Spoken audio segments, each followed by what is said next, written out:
Sejam bem-vindos a mais um Coluna do Rei.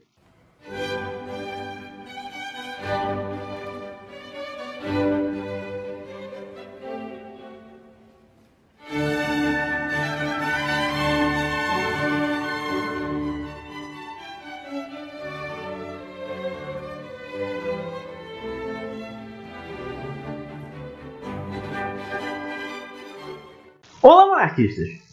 Bem, no último dia 14 de julho, nós lembramos a queda da Bastilha, que é comemorada oficialmente como a data de início da Revolução Francesa.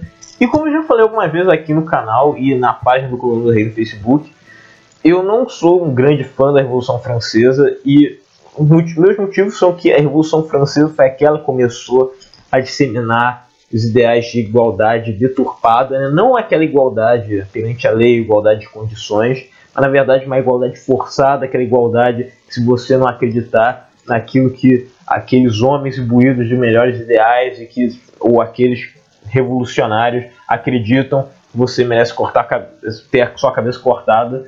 E foi isso que aconteceu durante a Revolução Francesa. Você teve o terror jacobino, que foi aí que começou tudo isso, e depois você teve a ditadura do Napoleão Bonaparte.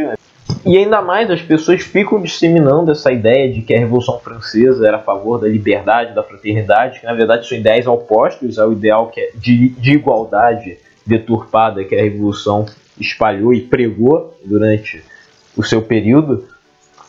E pior ainda, foram outras revoluções anteriores à Revolução Francesa que espalharam essa ideia de liberdade e igualdade benigna. Para começar, a Revolução Americana, que aconteceu 13 anos antes da Revolução Francesa, em 1776, e uma outra revolução que infelizmente é pouco lembrada, que é a Revolução Gloriosa. A Revolução Gloriosa aconteceu na Inglaterra, na segunda metade do século XVII, e é uma revolução muito interessante, principalmente para nós monarquistas.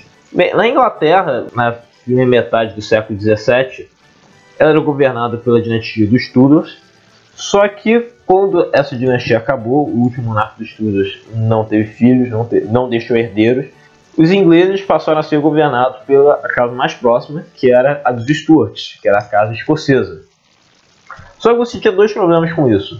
Os Stuarts eram católicos e eles não tinham muito aquela ideia da Magna Carta, de você governar com o parlamento, dividir os poderes do parlamento. Não, na Escócia o rei ele tinha bem mais poderes, não precisava ficar governando com a burguesia na época.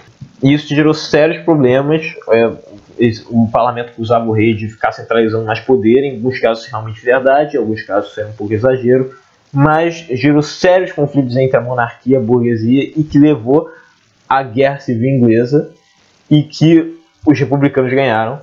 A Inglaterra foi proclamada uma república, na verdade foi a Commonwealth da Inglaterra, e que durou 11 anos, de 1649 a 1660, e que você teve sérios problemas durante essa república inglesa.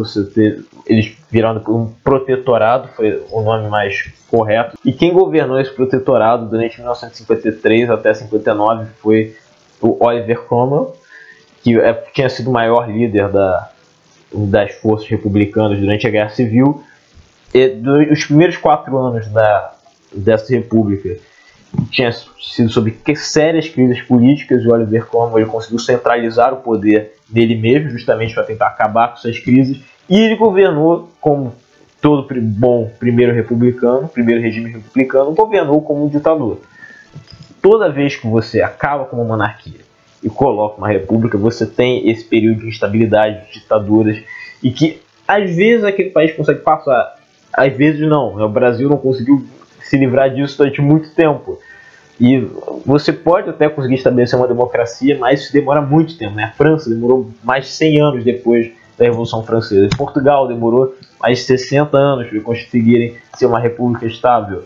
O Brasil até hoje não é uma república estável, pelo menos a gente não tem mais ditadura, pelo menos nos últimos 30 anos. Mas enfim, o Cromwell ele centralizou o poder nele e realmente fez uma ditadura, perseguindo aqueles que eram contra os ideais do governo, perseguindo inclusive minorias religiosas, como os católicos, nos países, quando ele invadiu a Irlanda.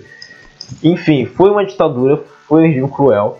Depois, quando ele morreu, quem assumiu foi o filho dele, né, que o ideal praticamente contrário ao republicano, né? E aí os ingleses viram que aquilo não ia dar certo, o filho dele não tinha habilidade política nenhuma, então eles decidiram assim, olha, nós temos que voltar para a monarquia.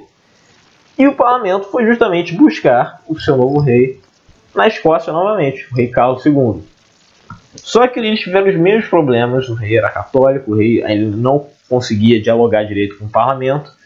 E aí qual foi a solução que eles buscaram? Vamos tentar arranjar um monarca que tenha esses mesmos ideais que nós temos da Magna Carta, de dividir o poder com o parlamento, com a burguesia, e essas ideias de liberdade de comércio, de liberdade de expressão, principalmente de liberdade de comércio, por causa da burguesia. E qual país que eles foram buscar isso? Na Holanda. A Holanda já vivia meio que essa monarquia quase que constitucional, não estou dizendo que era constitucional, mas quase que onde os poderes do monarca eles eram mais limitados, ele tinha que dialogar com a burguesia, e eles eram protestantes, que era uma coisa muito importante para a Inglaterra na época. Eles tinham feito a reforma protestante na Inglaterra, tinham confiscado todos os bens da Igreja Católica e criado a Igreja Anglicana, então ter um monarca protestante era muito importante. Eles pegaram o príncipe Guilherme de Orange, trouxeram-no para a Inglaterra, e essa foi a Revolução Gloriosa, uma revolução sem derramamento de sangue, sem nenhum tiro tendo sido disparado. E com essa revolução, eles prosseguiram até hoje, sem nenhuma ditadura, sem nenhum golpe de Estado, sem nenhuma censura, sem nenhum tipo de autoritarismo, simplesmente com a monarquia constitucional, com o fator da continuidade, da experiência, que é o que nós monarquistas sempre pregamos, conseguiram manter e fortalecer a sua democracia e as suas liberdades. Pois bem, pessoal, esse foi mais um Coluna do Rei. Eu espero que vocês tenham gostado. Se vocês tiverem, por favor, compartilhe esse vídeo para que ele atinja o maior número de pessoas possíveis. Se inscreva no canal se ainda não forem inscritos. Faça qualquer pergunta que eu tentarei responder no próximo vídeo. Curta também a página do Coluna do Rei no Facebook e outras páginas monarquistas que compartilham com o Coluna do Rei. Então, é isso. Muito obrigado e até semana que vem.